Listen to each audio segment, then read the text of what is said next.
Assalamualaikum warahmatullahi wabarakatuh. Iaitu sunat yang ke-47. Sunat yang ke-47 dalam semaya apa benda? Iaitu sunat letak apa ni? Sunat letak tangan kanan di atas tangan kiri. Maksudnya apa? Maksud tangan kita bila duduk atas dada. Duduk atas dada, duduk atas perut ni. Sunat tangan kanan duduk atas tangan kiri. Ni tangan kiri. Ni tangan kiri. Kiri apa ni? Ni. Orang ambil tepuk ni, alik kiri. Ni alik kanan. Ni, alik kanan. Jadi bila kita lepas selesai kat takbir, sunat letak tangan tangan apa ni? Tangan kanan di atas tangan kiri. Yang kita tak sunat tak tangan kiri di atas tangan kanan. Ni tak sunat lagi ni. Sebab apa? Tujuan apa? Tujuan dia sebab apa? Kerana apa? Hikmah dia. Sebab apa tujuan dia? Kerana untuk memuliakan anggota kanan.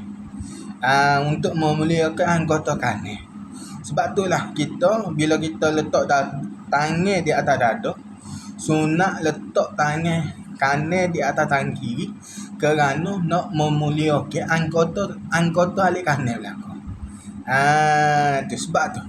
Pada tu juga ulama kata, kerana apa? Kerana nak suruh bila letak tangan kanan di atas tangan kiri untuk apa? Untuk melahirkan khusyuk. Satu. Yang kedua, kerana apa? Kerana tak sewi tangan kanan kita ni tak sewi kalau bila letak alik-alik tak tangan kiri atas tangan kanan, ia akan berlaku pergerakan yang sia-sia. Tu sebab itulah hikmah dia letak tangan kanan di atas tangan kiri. Itu dapat sunat. Kalau siapa buat tu dapat sunat lah. Tapi kebanyakannya buat belakang.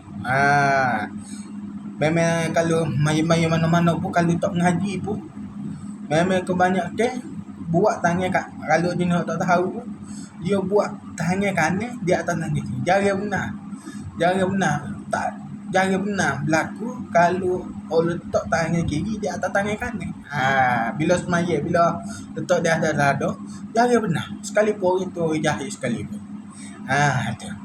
Dapat suatu. Alhamdulillah. Assalamualaikum.